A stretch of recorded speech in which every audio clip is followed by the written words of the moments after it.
Perfeito, professor.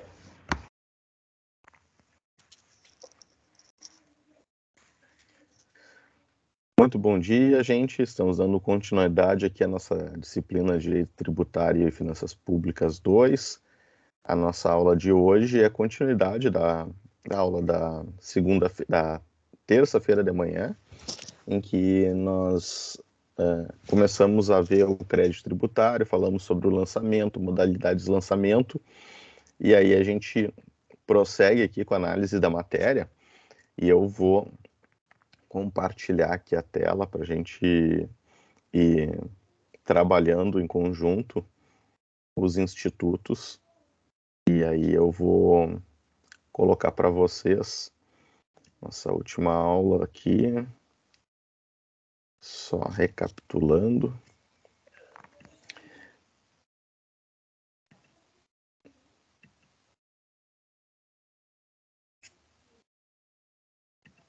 Estão conseguindo enxergar aí? Tá aparecendo?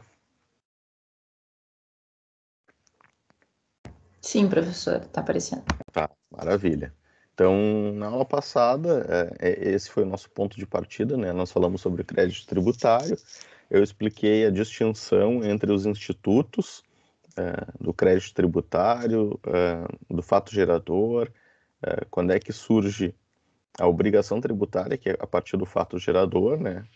E o crédito tributário surge a partir do lançamento, e aí a gente exemplificou lá com IPTU, IPVA, examinamos o instituto do lançamento, com a leitura do artigo 142 do CTN, fiz alguns exemplos, e aí a gente examinou ali as modalidades, lançamento de ofício, lançamento por declaração, lançamento por homologação, também chamado de autolançamento, e finalizei ali falando sobre o lançamento por arbitramento, que seria uma quarta modalidade, segundo alguns autores, mas entendido pela maioria da doutrina que, na verdade, ele é uma derivação do lançamento por declaração quando mal elaborado.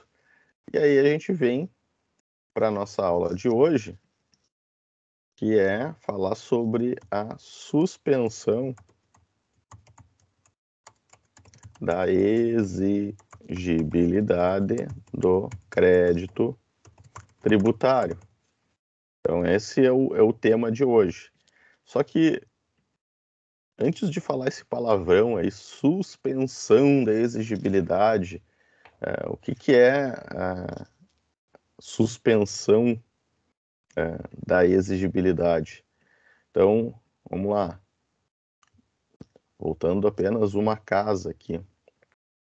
Imaginem que esse documento aqui, que eu coloquei no quadro, é o auto de lançamento, que cumpriu lá todos os requisitos que a gente estudou do artigo 142 do CTN.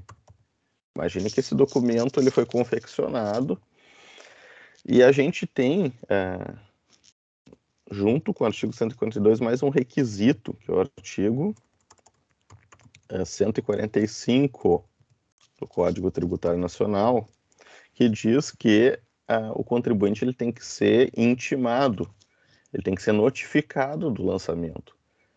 Em outras palavras, tem que se dar ciência, né? Então, se eu estou devendo, alguém tem que me dizer que eu estou devendo. Tem que informar, tem que mandar uma notificação. Isso é um requisito, é uma exigência do CTN para que se perfectibilize. E quando isso se completar, a gente vai poder dizer que o crédito tributário é líquido, certo e exigível. Ok? Então, a gente tem aqui, nesta hipótese, constituído o auto de lançamento, esses atributos aqui. Tá? Então, o crédito tributário ele é líquido, certo e exigível. Foi feito o documento, foi notificado o contribuinte, chegou na minha casa, aí normalmente tem um prazo para o contribuinte pagar, né?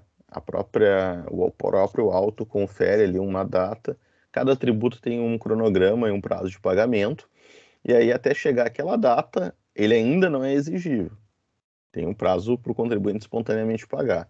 A partir do vencimento, ele passa a ser exigível, e aí, se não pago, podem ser adotadas as medidas de cobrança. Então, qual é o caminho normal, tá? Qual é o caminho normal aqui quando nós estivermos falando de o caminho normal é ocorrer o pagamento. Se ocorrer o pagamento, segundo diz o artigo 156, inciso 1 do CTN, está extinto o crédito tributário, certo? Então, esse é o caminho normal. Então, foi feito o lançamento e eu paguei, então tá tudo certo, tá? Extinto o crédito tributário, começou a obrigação, terminou com pagamento, eu tô em dia, o fisco tá feliz. Se eu quitei, qual é a consequência que vai surgir aqui? Se eu quitei, eu vou ter um comprovante de que eu estou em dia, que é a chamada certidão negativa de débito, também chamada de CND.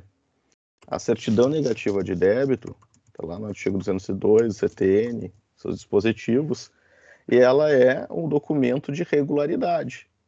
Então, ela me mostra, ela me atesta que eu estou completamente regular com as minhas obrigações tributárias, certo? Então, até aqui a gente está tudo na mesma página, né? Eu acho que não tem muita novidade do que eu falei até aqui. Apenas identificando os termos técnicos que talvez vocês não tivessem familiaridade com eles. Então, se o contribuinte teve o crédito constituído, lançado contra ele, ele vai até uma instituição bancária, paga, tem a prova da quitação. Com a quitação, ele vai ter, como imagino que todos vocês têm, e se quiserem testar agora, entrem no site da Receita. Não sei se vai ser boa a dica que eu vou dar, mas enfim. Vocês vão lá no site da Receita Federal. Deixa eu colocar aqui www.receita.fazenda.gov.br. Coloquei no site. Vocês entrem lá no site, peçam certidão negativa, aí digita o CPF e ela sai automaticamente lá, certidão negativa. Tá? E qual é a importância dela? Bom, na vida civil das pessoas naturais, das pessoas físicas, das pessoas jurídicas, ela é extremamente importante. Eu não sei se vocês já foram demandados, já foi exigido de vocês em algum momento, mas para vários atos ela é necessária, como fazer a inscrição na OAB. Talvez vocês providenciem já, seja de estagiário, seja de advogado. A OAB vai exigir certidão negativa. Vocês vão fazer a venda de um imóvel, precisa certidão negativa. Vocês vão precisar fazer um inventário, precisa certidão negativa. Vocês vão se habilitar num concurso público, tem que ter certidão negativa. Enfim, para vários atos da vida civil, é necessário comprovar regularidade com o fisco. E, de um certo modo, isso serve para o fisco cobrar o tributo. Então, indiretamente, é uma cobrança, né? Porque se eu estou lá empipinado, eu preciso fazer o concurso fecha a inscrição essa semana, e aí eu chego lá e não consigo certidão negativa porque eu estou devendo IPVA. Sei lá, esqueci de pagar IPVA. Aí eu vou ver esse negócio, eu vou correndo no banco, pago e obtenho a minha certidão negativa. Então é uma forma indireta do fisco cobrar o tributo, tá? Basicamente tem essa função. Então, se tá com a CND, tá tudo certo, tá tudo ok. O que que acontece se, decorrido o prazo aqui,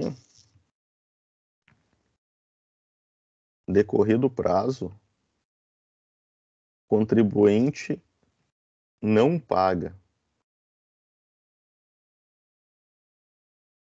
Então, aí vem o ponto. Eu tinha um prazo de 30 dias para pagar, não efetua o pagamento. Se eu não paguei, se eu não efetuei o pagamento, qual é a próxima etapa? A próxima etapa é o fisco. Ah, tu não pagou? Tá bem, ok. Vou fazer o seguinte. Vou fazer a inscrição em dívida ativa. Ok? Fiz a inscrição em dívida ativa. Tá? Meu nome, então, vai para o rol dos devedores, chamado CADIM. Então, meu nome está lá no rol dos devedores. Não paguei, automaticamente foi para o cadastro dos devedores de inadimplentes de tributo.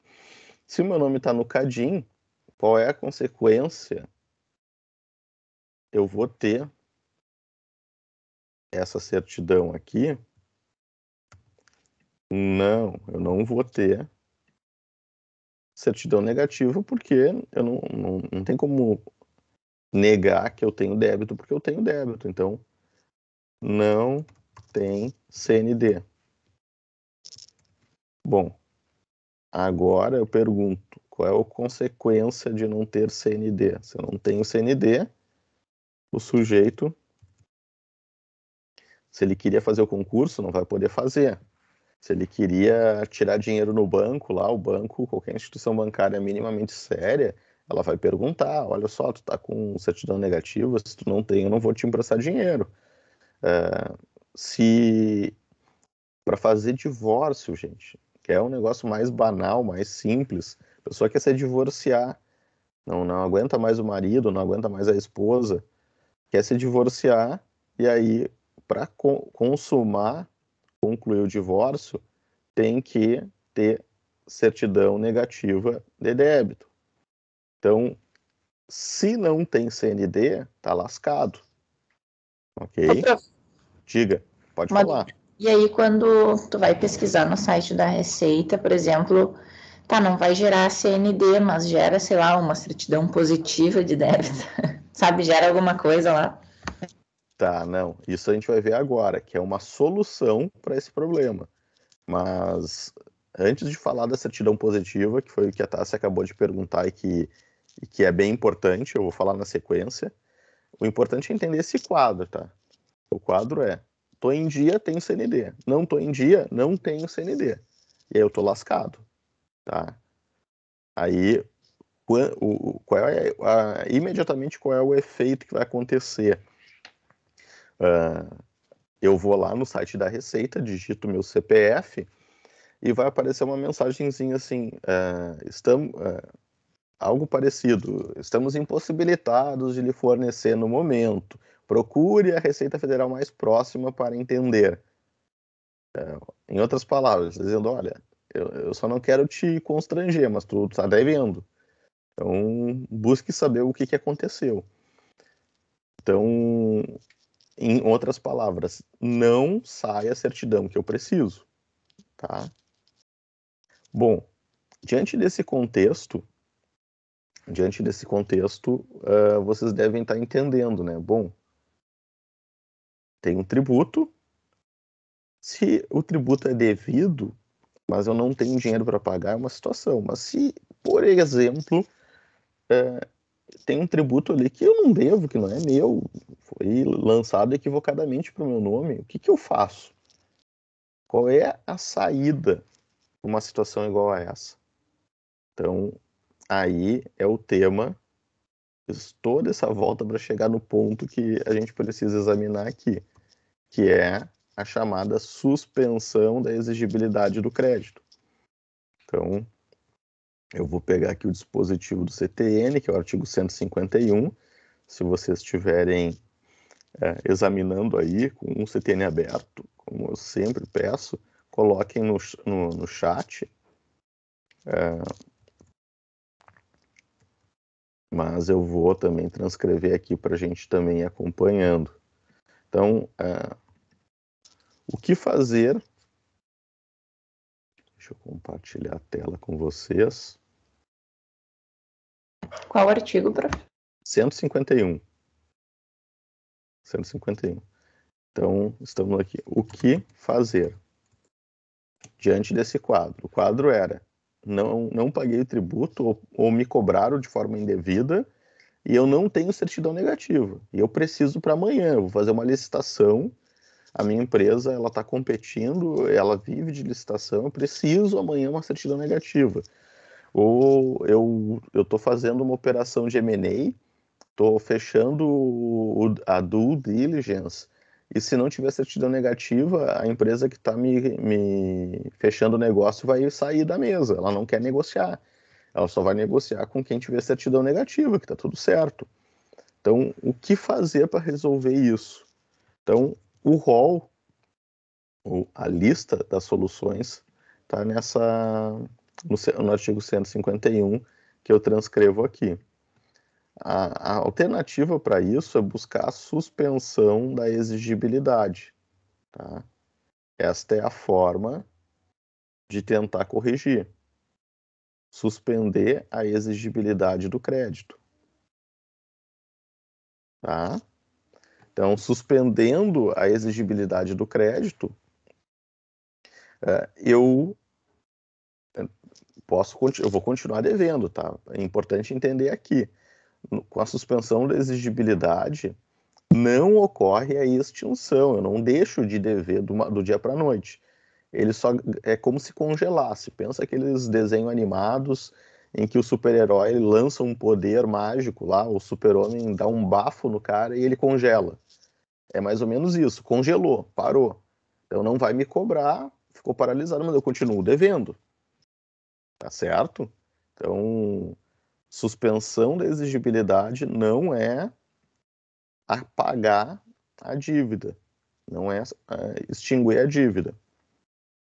Agora eu vou examinar com vocês cada uma delas para vocês entenderem bem do que a gente está falando aqui, tá? Então, são 6 modalidades de suspensão e eu vou explicar cada uma delas para vocês entenderem. Então, primeira modalidade de suspensão da exigibilidade aqui é a moratória. O que é a moratória, tá? É uma suspensão, paralisação, decisão do fisco. Tem que estar aprovada em lei, tá? Tem que ter uma lei para conceder. E concede durante um prazo definido. Então, exemplo, moratória Covid-19. O ano passado, o governo concedeu moratória para vários tributos e vários perfis de contribuintes. O que o governo disse? Eu sei que você está em dificuldade, você teve que parar de trabalhar, então eu não vou te cobrar agora. Mas vejam, e a moratória ilustra bem assim esse exemplo que eu quero ilustrar. A moratória, ela só congela, ela só suspende. Esse tributo que eu estou devendo agora e que ele foi dispensado do pagamento neste mês, ele vai ser cobrado lá na frente. E eu denunciei isso, falei em uns eventos aí, em algumas aulas, criticando. Obrigado, tá? Se você colocou ali no chat, muito obrigado. Já ajuda quem está acompanhando aí o nosso chat para entender a legislação. Eu denunciei isso nas nossas encontros que eu tive ano passado falando sobre a crise, etc. O que não faltou foi live, né? Tinha live de tudo que era jeito sobre o Covid. E aí, obviamente, não fiquei para trás, eu falei sobre em algumas ocasiões, e o tema que eu tratava era exatamente isso: o governo deu moratória. Só que moratória não é suficiente, né? Quer dizer, é um paliativo, é uma boia para o cara que está se afogando, tá bem, ele se agarra na boia. Só que se o cara ficou parado, proibido de trabalhar por determinação governamental, e aqui não vamos discutir se era certo ou errado, era o que tinha no momento. Parou, beleza, vamos salvar vidas. Aí o sujeito fechou a empresa, mas ele deve os tributos dos meses anteriores, né? E qual empresa fechada vai pagar de que jeito? E aí o governo disse: não, tudo bem, não te preocupa, tá fechada, mas eu vou te prorrogar esse tributo. Então eu estou te concedendo a moratória, tu só paga daqui a 5 meses, 6 meses. E a gente viu que o troço não acabou, né? Tá até hoje aí nessa história que a gente não sabe quando vai ser o fim. Então, o correto, na minha visão, não era conceder a moratória, sim a remissão dos tributos, que a gente vai estudar na aula que vem, na primeira aula da semana que vem. Então, mas para ficar aqui com um exemplo, ele ilustra para todo mundo entender, né? Quando a gente fala moratória, a gente está falando de um prazo, suspensão do pagamento enquanto definido no texto normativo, né? Isso, moratória não é uma conversa, é importante, né? Eu coloquei aqui lei, vou grifar com outra cor até para ficar bem marcado. Às vezes, assim, eu vejo muito no interior. Ainda eu atendi semana passada uma ex-aluna da Unicino São Leopoldo, que tem uma empresa, e aí ela veio falar comigo no escritório, fez uma consulta contando o caso, que ela estava devendo, mas que, como na cidade o prefeito é conhecido, são pessoas próximas, ele disse que não ia cobrar, que estava tudo certo, assim, fica bem tranquilo, a gente não vai te cobrar. Tudo bem, pode não, ele, prefeito, não está cobrando, só que aí eu não quis enfatizar para ela, mas eu falo para vocês, o administrador público que não cobra o tributo devido, ele prevarica, e prevaricação é um crime. Então, o servidor público que não está cobrando por ser amigo, por ser faixa, isso é crime, não pode. Então, tecnicamente, o tributo tem que ser cobrado. Tem improbidade administrativa. Tem uma pessoa bem famosa no estado do Rio Grande do Sul, que ocupa um cargo de destaque aí, que foi condenado por improbidade administrativa pelo Tribunal de Justiça do Rio Grande do Sul. Essa pessoa aí, depois vocês olhem nos jornais aí, quem gosta de futebol vai saber quem é. Ele não cobrou o tributo, e nessas coisas assim de administração do interior, vai lá e diz: não, fica tranquilo, eu tô cobrando, eu tô ajeitando aqui, você vai empreender no meu município, você vai gerar mais imposto, e lá no futuro daí a gente faz um acerto de contas, compensa, essas coisas assim de político do interior, e não coloco aqui maldade, sabe, não tô falando de sacanagem, mas não pode fazer, é ilegal. Então, o administrador público ele não pode deixar de cobrar, salvo se tiver uma lei dizendo: olha, concedi moratória em função da pandemia, uma calamidade pública reconhecida nacionalmente, mundialmente, e por isso eu não vou cobrar dos meus munícipes. Ok. Agora, a conduta dele de ser leniente, de ficar parado, está respaldada em lei. Então, ele não tem nenhum tipo de irregularidade na conduta do administrador. Então tem que ter uma lei autorizando essa suspensão, essa não cobrança de tributo, tá? E aí, durante esse prazo, está suspensa a exigibilidade. Tá claro, gente? Então a gente examinou aqui a primeira hipótese, que é a moratória, tá? Então, vencida a primeira hipótese, agora vamos para a segunda. E eu vou pular propositadamente o depósito do montante integral, porque ele vai ficar mais claro quando a gente estudar aqui essas outras duas, as outras três seguintes. Então eu vou pular para o inciso terceiro. Então, vamos lá. Depósito. Depois eu tenho que voltar aqui e explicar. Montante integral. Então esse é o 2. O 3 é defesa / recurso administrativo. Então, esse é o segundo ponto, tá? Esse é o segundo ponto do inciso, melhor, na ordem é o terceiro, mas o segundo que a gente vai examinar. Então, a apresentação de defesa na via administrativa, ela enseja a suspensão da exigibilidade do crédito, tá? Então, deixa eu ilustrar aqui para vocês, de novo lá com o nosso famoso auto de lançamento. Veio o auto de lançamento e aí tinha a possibilidade de pagar, né? E essa possibilidade nós descartamos. Não era o nosso interesse fazer o pagamento. E aí eu não vou examinar aqui de novo todo aquele caminho, o percurso do pagamento. Aí eu descartei o pagamento. E por que eu descartei? Por vários motivos. Um deles pode ser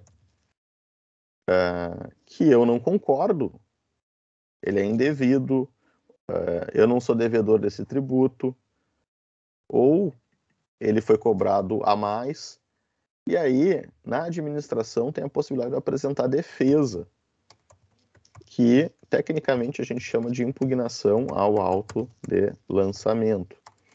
Lá no final do semestre, a gente vai estudar como é que faz, a gente vai ter uma aula sobre isso, que é a parte prática do direito tributário.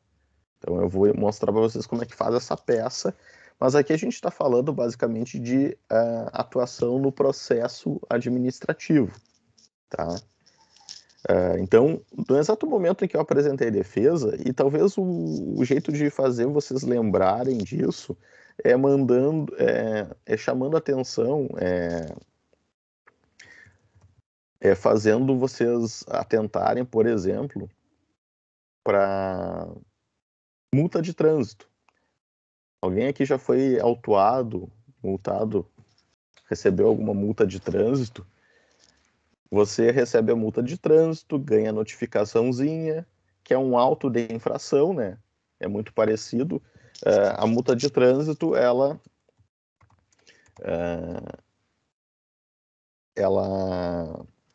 enseja a apresentação de defesa administrativa. E a gente sabe que a probabilidade de ganhar a defesa administrativa na multa de trânsito é muito baixa, né? Mas, enfim, eu apresentei defesa na multa de trânsito ou apresentei defesa aqui, que é o tema da nossa aula, de um tributo. O que a administração imediatamente faz? Congela, suspende, tá? Ok? Deixa eu revisar isso, tá me dizendo que tá errado? Então deixa eu revisar. Eu vou revisar aqui para ver se está bem certinho o negócio. E aí, com essa revisão, imediatamente o fisco vai verificar, olha, peraí, tá tudo certo, vou manter. Ou, então a decisão aqui é ou mantém ou desconstitui.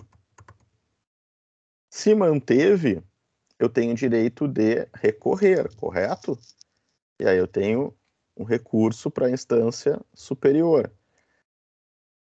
Se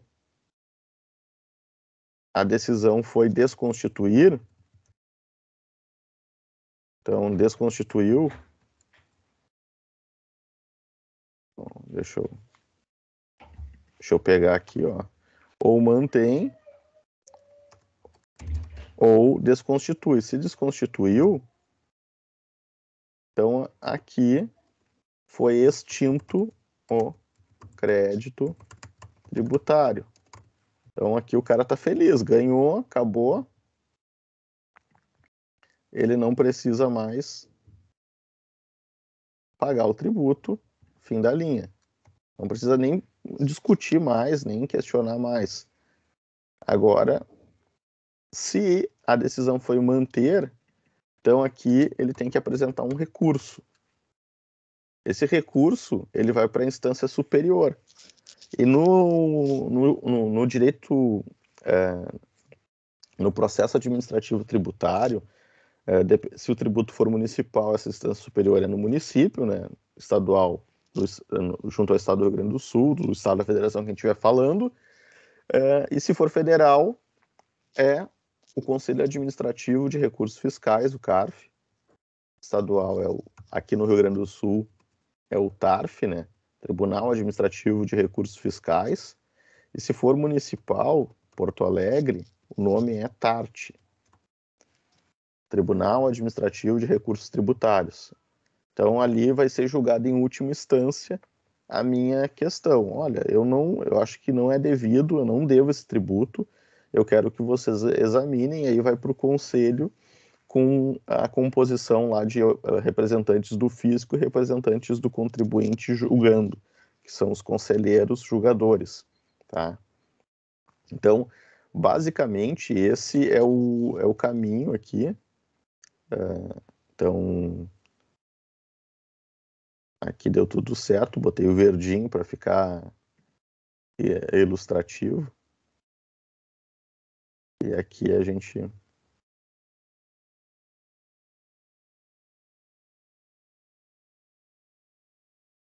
Não consegui virar aqui o bicho. Então, esse é o caminho, tá, gente? Durante todo esse tempo, isso que eu queria deixar claro, que pode variar, né, dependendo de quão ágil, de quão diligente é o órgão da administração, durante todo esse período, o crédito tributário está suspenso. Em outras palavras, é aquilo que a Tássia falou. Eu vou lá no site e diz que eu tenho uma certidão positiva com efeito de negativa. Então, está suspenso, está congelado, então eu posso fazer... É como se eu tivesse a certidão negativa. Só que por um dever assim, de lealdade, de transparência, o órgão administrativo ele não pode dizer que não deve. Ele está dizendo deve, mas está congelado, está suspenso. E aí depois, encerrado o processo administrativo, se o contribuinte perdeu, o que vai acontecer? Ele vai voltar a ser devedor. Então, aí vai acabar o congelamento, vai descongelar, assim, usando aquela metáfora do super-herói da TV, que acabou ali com a possibilidade do sujeito ter esse benefício. Aí a gente vai para outra hipótese, tutela de urgência. Se vocês repararem aqui no CTN, o inciso 4 fala concessão de medida liminar liminar e mandado de segurança antes da tutela de urgência. Liminar em mandado de segurança.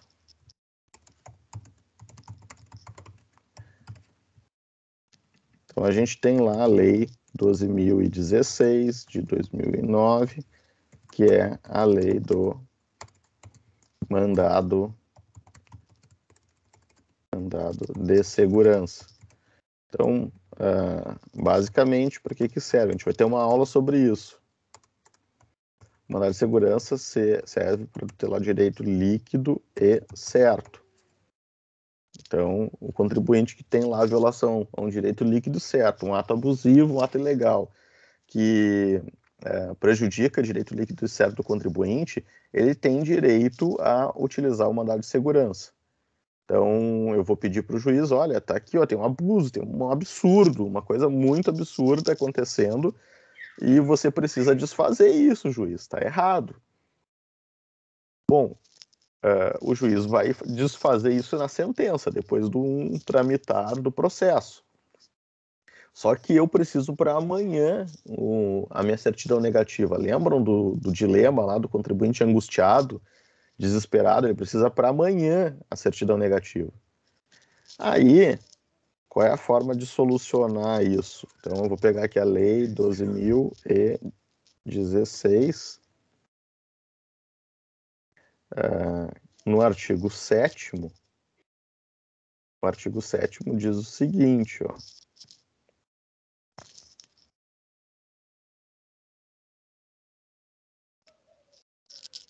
Inciso 3º.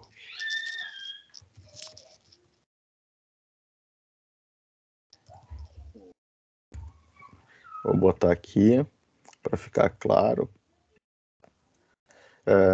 No artigo 7º ele diz, vai notificar da ciência do órgão, tal, isso aqui a gente vai estudar depois, não interessa. Interessa o inciso 3. Suspendo o ato que deu motivo ao pedido quando houver fundamento relevante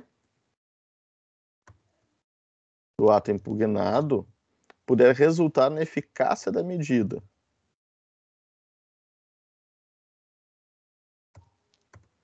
Caso seja finalmente deferida, sendo facultado exigir do impetrante caução, fiança ou depósito com o objetivo de assegurar o ressarcimento. Tá? Então,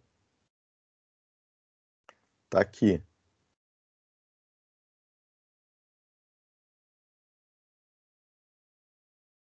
Recentemente, o mandado de segurança foi julgado a lei ADI 4296, ADI 4296, do Supremo Tribunal Federal, que apreciou exatamente vários dispositivos da lei do mandado de segurança, inclusive este.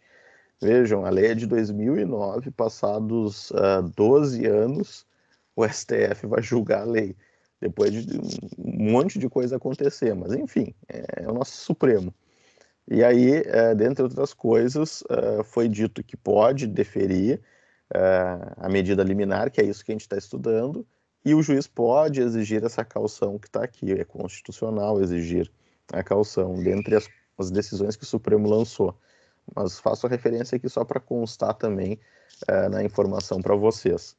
Então, o que é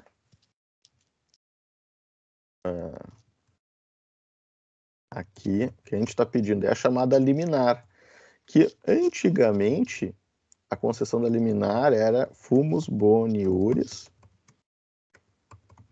mais periculum in mora.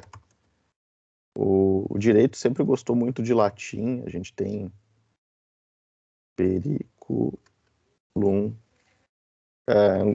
e aí sempre se usava a expressão em latim para dizer que a fumaça do bom direito e o perigo da demora. O legislador, em 2009, usou português, que parece fazer mais sentido no Brasil, né? A gente mal sabe português, que dirá latim, uma língua que não é mais falada. Então, ele disse fundamento relevante. Não é o mesmo que fumus boni iuris, é o fundamento, é a justificativa. O juiz tem que se convencer, olha, o que ele está me pedindo tem uma razoabilidade, é relevante, não quer dizer que ele vá ganhar lá no mérito, mas é razoável o que ele está me dizendo. E até eu julgar, eu juiz, até eu julgar o mérito, pode acontecer tanta coisa que a medida pode se tornar ineficaz. Então, para proteger, assegurar esse direito, a lei ela autoriza o juiz a conceder a liminar. Então, aqui ele fala que suspenda o ato. É a concessão da liminar que a gente está habituado a falar. Se o juiz se convenceu desses itens aqui, ele defere a liminar e, consequência disso, suspende-se a exigibilidade do crédito, certo? Então, até aqui, nós examinamos a liminar no mandado de segurança. Aí a gente vai lá para o inciso 4º, que remete ao Código de Processo Civil. No Código de Processo Civil, se a gente for lá no artigo 300,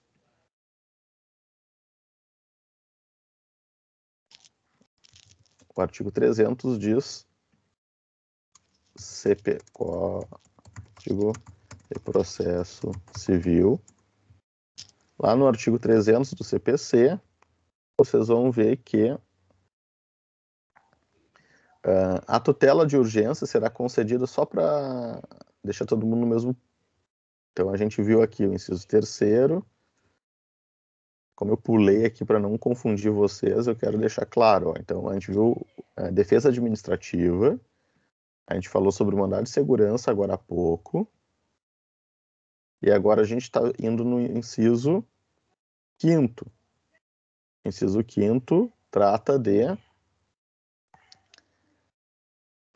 medida liminar ou tutela antecipada em outras espécies de ações judiciais. Tá? Ele fala medida liminar ou tutela antecipada. No CPC de 2015, o tema foi tratado, os processualistas adoram dar nomezinhos para as coisas, recebeu o nome de tutela de urgência. Tá? Aqui está o nome conferido pelo legislador de processo civil para essa medida urgente que o juiz dá para a parte, que popularmente as pessoas chamam de liminar. E assim, na boa, né? Eu não sou processualista e meus colegas que me perdoem, mas é uma grande baboseira essa discussão. Autores de processo civil escreviam livros, tratados, distinguindo o que é tutela antecipada e o que é liminar, o que é cautelar e o que é tutela antecipada. Bom, eu não vou aqui discutir com vocês, eu acho que é irrelevante.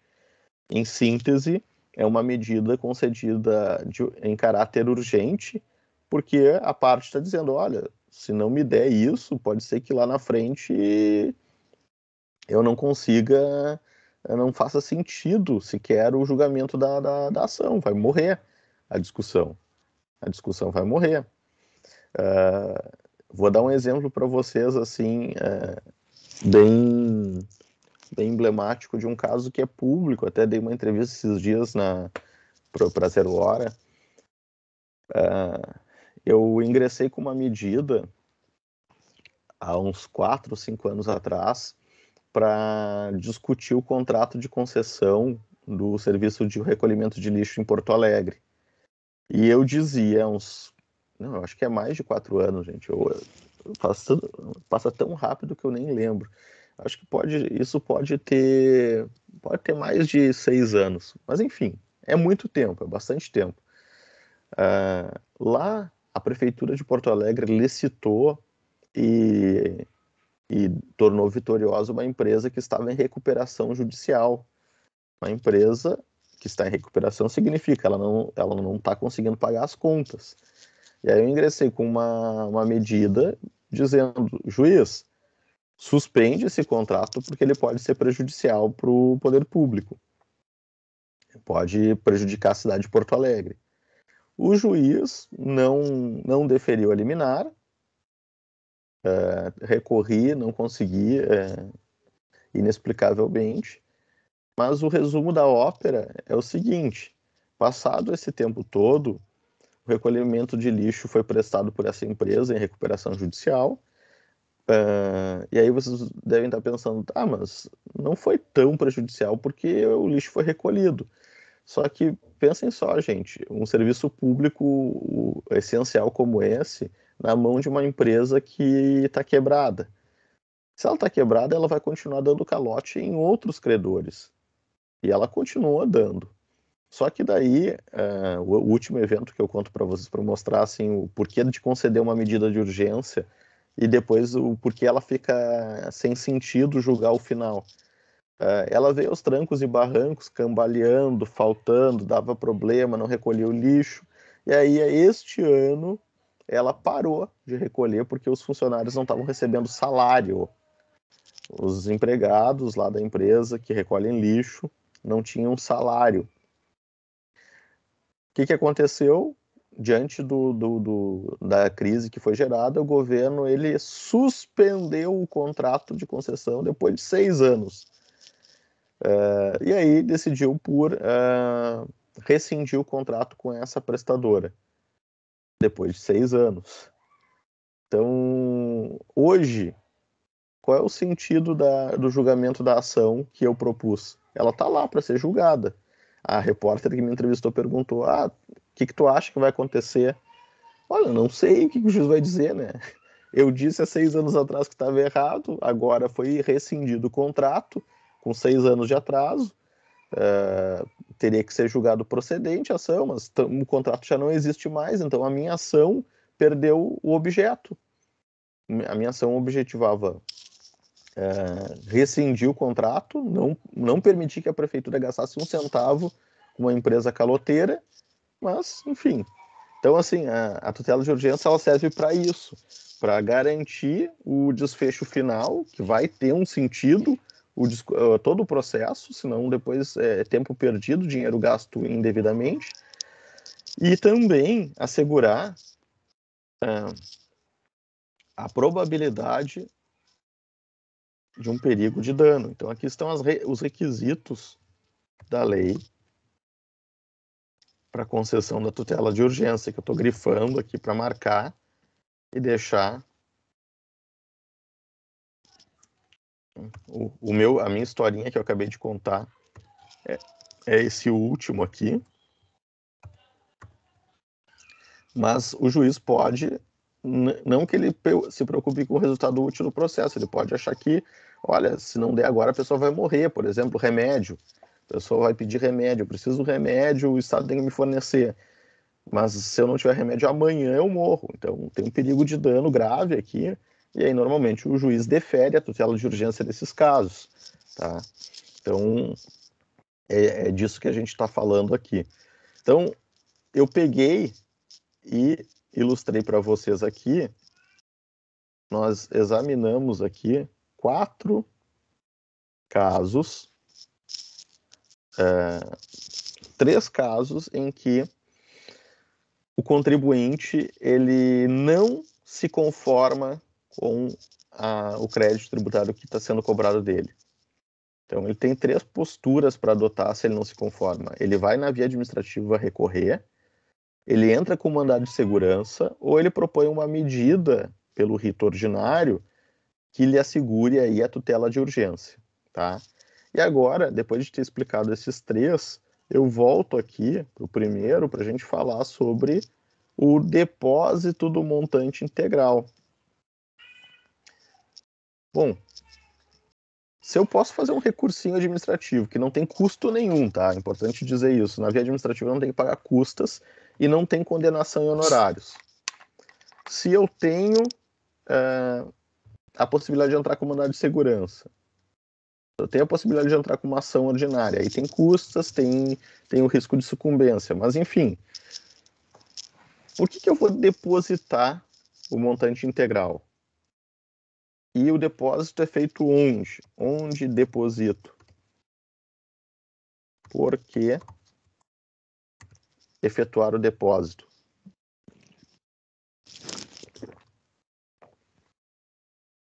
O que vocês acham aí?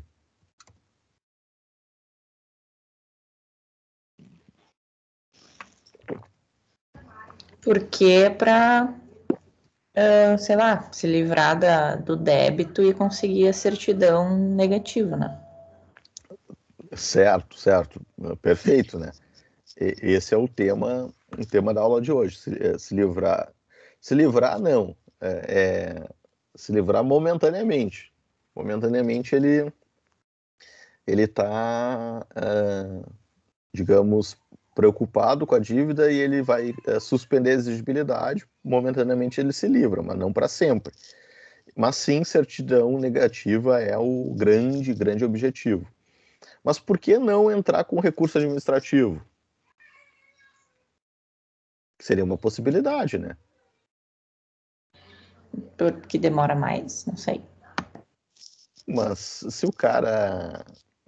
Vamos pensar o nosso cliente aqui, o nosso contribuinte, ele é devedor e muitos dos devedores são devedores contumazes, né? Deve e não quer pagar.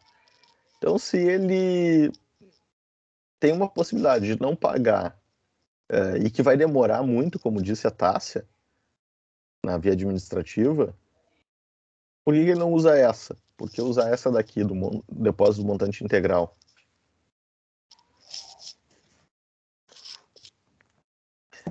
Talvez a dívida seja dele mesmo.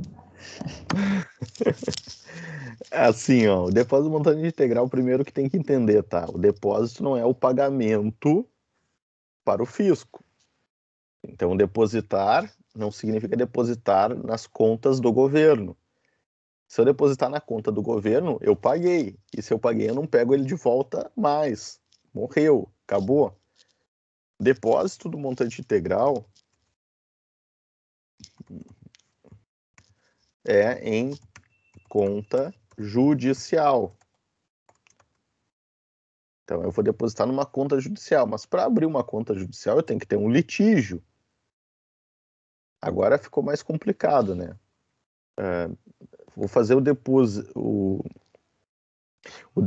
numa conta judicial num litígio, mas antes a gente tinha examinado que tem litígio, eu não precisava do depósito. E aqui é importante, gente, eu fiz questão de examinar depois, porque, vejam, o CTN ele dá 6 opções, 6 modalidades, tá? Tá? 6 modalidades. E aí, alguns juízes que não conhecem muito a matéria, especialmente no interior, tá? O juiz, e aí não é uma crítica aqui, é uma constatação, o juiz no interior ele julga um monte de coisa, ele julga problema de família, briga de vizinho, Maria da Penha, ele julga um monte de matéria e cai para ele tributário. E aí vem um contribuinte e pede a suspensão da exigibilidade do crédito, que talvez ele tenha estudado para o concurso e não lembra mais o que é. E aí o contribuinte pede uma liminar no mandado de segurança. E ele pega e diz, ok, vou te dar desde que tu deposite. Desde que tu faça o depósito do montante integral. Tá certo isso? Não, não tá certo. O juiz, se eu pedir um mandado de segurança, ele tem que examinar no mandado de segurança esses requisitos que estão aqui. Se eu pedir a tutela de urgência, o que o juiz tem que fazer? Examinar esses requisitos do artigo 300. No meu caso, eu preenchi os requisitos, o juiz está convencido, ele tem que deferir. Se eu não preenchi os requisitos, aí ele indefere. Ele diz, olha, eu não vejo aqui probabilidade do direito, perigo de dano, ou risco ou resultado útil do processo. Tá, ok. Tá bem. Se o juiz entende que a concessão depende disso, ele pode indeferir. E aí, ok, perdi. A lei, tanto na tutela, vejam só, a lei, tanto na tutela de urgência aqui, pode exigir caução, quanto aqui eu falei para vocês que o STF tinha julgado esse ponto, que o Supremo podia exigir caução, fiança ou depósito do valor. Tá? Então a gente tem a possibilidade dele ampliar ou condicionar a concessão da medida à apresentação dessas garantias. Só que ele não pode de imediato, né? Exigir, só defiro se você sempre me trouxer isso. Porque existe um item específico na lei para o depósito do montante integral. Então, para quando que ele serve? Voltando aqui para o nosso caso. Quando é que ele é exigido e quando é que ele pode ser útil? Quando, sabidamente, o contribuinte não preenche os requisitos da liminar, nem da tutela de urgência.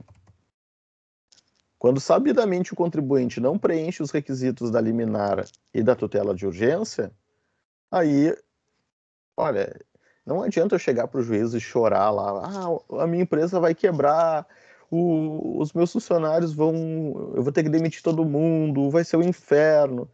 Se eu estou falando, por exemplo, eu sou advogado da Gerdau, sou advogado da Vale do Rio Doce, sei lá, uma empresa gigante que está muito bem. Não adianta fazer esse choro, né? Não adianta vir com essa conversinha que o juiz não vai se convencer que isso é um risco. Se eu sei que eu não preencho os requisitos de urgência, de risco ao resultado útil do processo, a forma de suspender e ter o direito de discutir congelado enquanto eu discuto. E poder discutir no judiciário é o depósito do montante integral. Tá? Então eu deposito numa conta judicial. E qual é a vantagem que tem aqui? Daí eu acho que a Tássia ela explorou isso quando ela fez a intervenção. Qual é a vantagem aqui? Se eu perdi, acontece a conversão desse valor em renda e a consequência é a extinção do crédito tributário. Ganhei. Peço levantamento de alvará. Então, perdi, conversão em renda, o dinheiro vai para o fisco. Pagou o tributo, eu não boto a mão no bolso mais. Não tenho perigo nenhum. Ganhei. No dia seguinte, eu vou lá no juiz, doutor, encerrou a discussão, transitou em julgado, por favor, peço alvará para eu levantar o depósito, eu quero pegar esse dinheiro de volta, esse dinheiro é meu. Então, o judiciário, quando fica sob a guarda desse dinheiro, ele está guardando um dinheiro que não é dele, do judiciário, não é do fisco, ele é do contribuinte. Se confirmada a derrota do contribuinte, então se converte em renda, ele passa a ser do fisco. Caso contrário, ele volta para a mão do seu dono, que é o contribuinte. Por isso que eu falei lá no nosso semestre passado, na aula de direito financeiro, que era absurdo o judiciário dar o depósito judicial para o governo do estado, aqui no Rio Grande do Sul, por exemplo. Eu sei que muitos estados fazem isso, o judiciário empresta o dinheiro dos depósitos para o governo, só que na verdade esse empréstimo é sem volta. O governo usou todo o dinheiro dos depósitos judiciais do Rio Grande do Sul. É absurdo o que aconteceu. Mas enfim, essa é uma outra discussão de direito financeiro. Para finalizar, o último ponto que faltava examinar aqui da suspensão da exigibilidade é o parcelamento. Então, parcelamento. Então, parcelamento é reconhecimento da dívida. Então, o primeiro ponto, né? Não posso parcelar uma dívida que eu não reconheço. Todos os regimes de parcelamento, eles pressupõem lá, o contribuinte ele vai assinar, vai formalizar um documento dizendo reconheço que devo essa dívida. Tá? Então, esse é um ponto importante, porque às vezes, e já apareceu no meu escritório muitos contribuintes que eles sozinhos foram lá na Receita e parcelaram. Aí passa 2 anos, eles não conseguem mais pagar, daí vão no meu escritório. Bah, olha só, eu parcelei, mas agora eu quero discutir. Se o sujeito fez uma confissão de dívida, que é exatamente o termo técnico, o que eu vou discutir, né?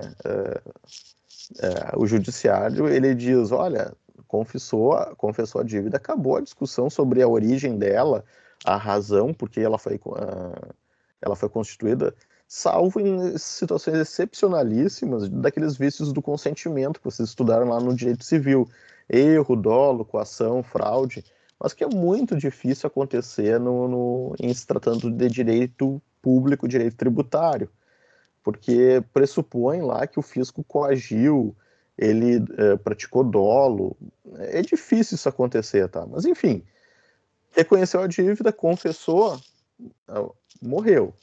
É muito, muito difícil discutir qualquer questão que tenha submetido ao parcelamento. E aí, passo seguinte é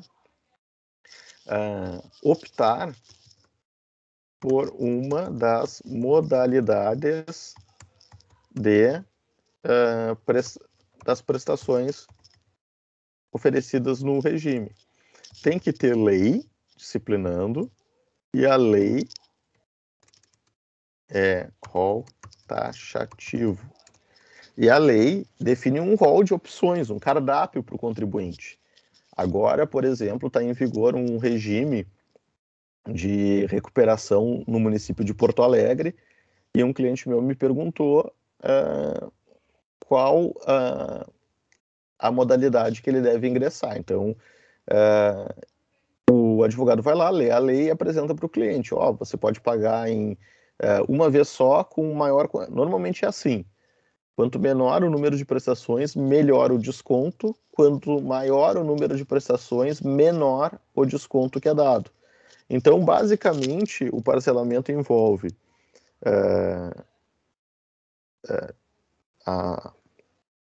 como é que é? A postergação,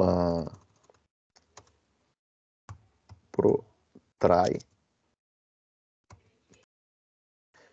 Poxa, me falhou a palavra agora. É a divisão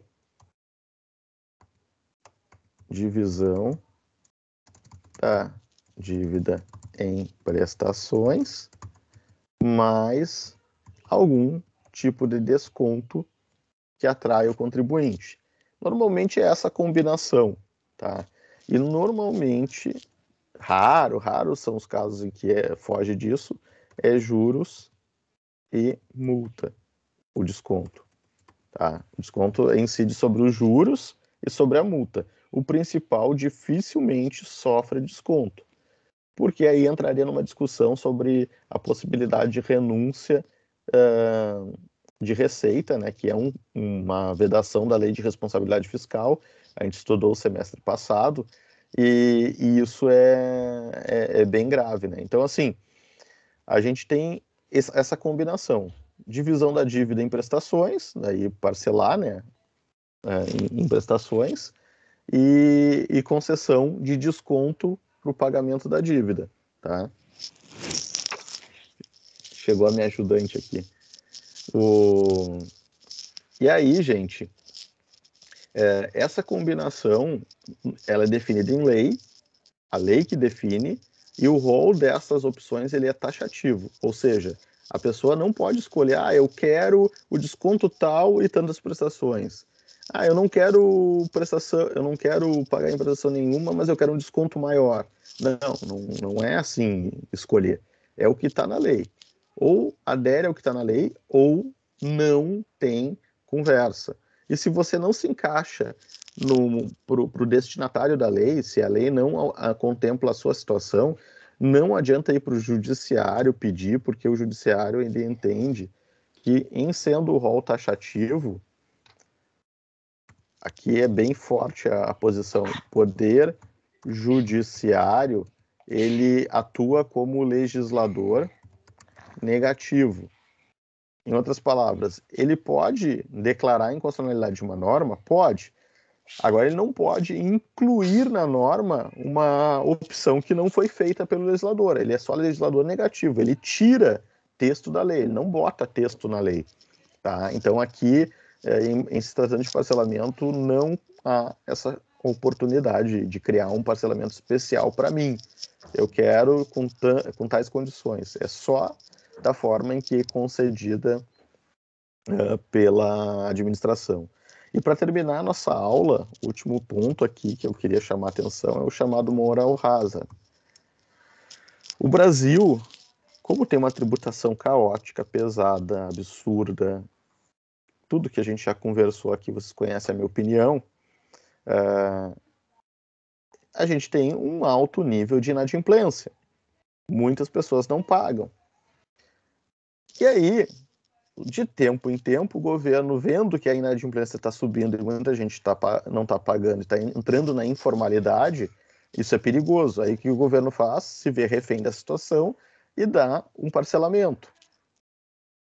E aí o ciclo começa de novo, tá? Entrei no parcelamento, mas aí a carga tributária é pesada, é difícil, complexo, não consigo, começo a ficar inadimplente, vou para a informalidade, o governo percebe e concede outro parcelamento. E aí chegou no ponto dos contribuintes saberem que de tempo em tempo é praticamente certo que vai ter um parcelamento novo. E qual é o risco moral que tem aqui? É as pessoas, sabendo disso, deixarem de pagar os tributos. Ora, por que eu vou pagar? Eu sou um otário, né? E aí, gente, eu vou botar aqui para vocês, eu acho que eu já falei isso. Vou botar para vocês o link, depois vocês assistam aqui. Uns vigaristas. Como é que é? Empresa ensina a não pagar tributo.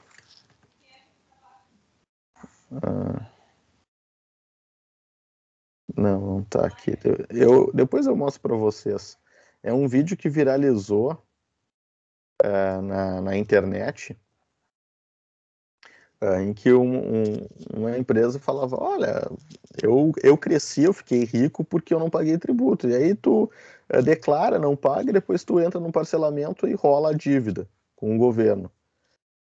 Esse moral hazard, esse risco moral aqui é extremamente prejudicial para a sociedade, porque a conta vai ter que ser paga, né, gente? A gente estudou isso em direito financeiro. Se tem um esperto que não paga, vai ter um otário que vai pagar. Então, isso é extremamente ruim para a sociedade. E o certo não é isso, né? Não é ter um esperto que não paga e um otário que paga. É todo mundo pagar menos, pagar um pouquinho e sustentar o Estado, que, enfim, é uma obrigação nossa. Então, esse é o último ponto aqui do item da suspensão da exigibilidade que eu trouxe aqui para vocês na aula de hoje. Alguma dúvida aqui, meus amigos? Não, professor, tudo certo. Depois tu consegue compartilhar esses slides conosco, por favor? Claro. Obrigada. Se faltou de alguma das aulas anteriores, me avisem, porque a ideia é sempre eu termino a aula, posto lá, tanto o vídeo quanto o nosso resumo da aula. Perfeito, prof. Muito obrigada. Certo? Então, muito bem, gente. Agradeço a atenção de vocês, peço desculpas aí por qualquer o inconveniente aí do atraso, mas conseguimos aqui vencer o conteúdo, e aqueles que eventualmente não acompanharam têm a aula gravada aqui à disposição no Moodle, tá certo? Bom final de semana aí, aproveitem, até segunda-feira. Obrigada, professor. Bom fim de até semana que vem. Tchau, tchau. Tchau. Eu também, professor. Abraço. Tchau. Abraço, Henrique. Tchau.